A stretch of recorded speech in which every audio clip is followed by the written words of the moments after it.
Over the last few days, we've seen reports of a major uptick in violations of the ceasefire by Russian-backed fighters attempting to provoke Ukraine in the Donbass.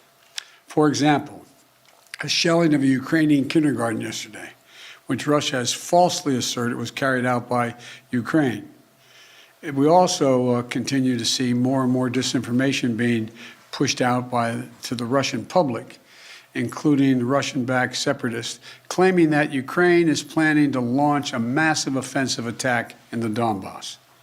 Well, look, there is simply no evidence of these assertions, and it defies basic logic to believe the Ukrainians would choose this moment, with well over 150,000 troops arrayed on its borders, to escalate a year-long conflict.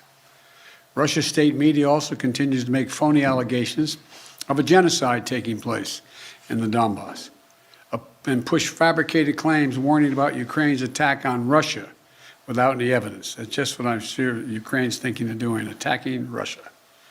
But the fact remains, Russian troops currently have Ukraine surrounded from Belarus along the Russian border and with Ukraine to the Black Sea in the south and all of its border. You know, look, we have reason to believe the Russian forces are planning to and intend to attack Ukraine in the coming week, in the coming days. We believe that they will target Ukraine's capital, Kyiv, a city of 2.8 million innocent people. We're calling out Russia's plans loudly and repeatedly, not because we want a conflict, but because we're doing everything in our power to remove any reason that Russia may give to justify invading Ukraine and prevent them from moving.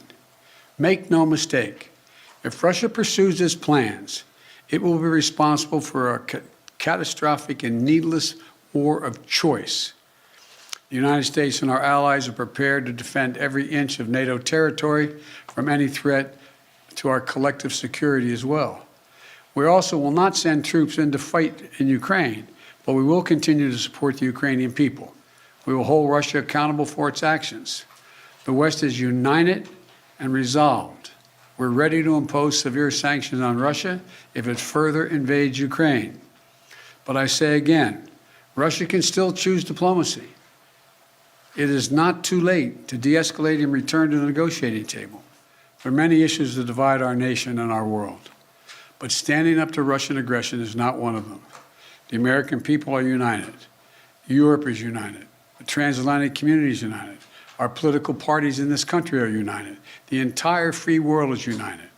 Russia has a choice between war and all the suffering it will bring, or diplomacy that will make a future safer for everyone. And do you have any indication about whether President Putin has made a decision on whether to invade? Do you feel confident that he hasn't made that decision already? As of this moment, I'm convinced he's made the decision. We have reason to believe that. You are convinced that President Putin is going to invade Ukraine. Is that what you just said a few moments ago? Yes, I did. Yes.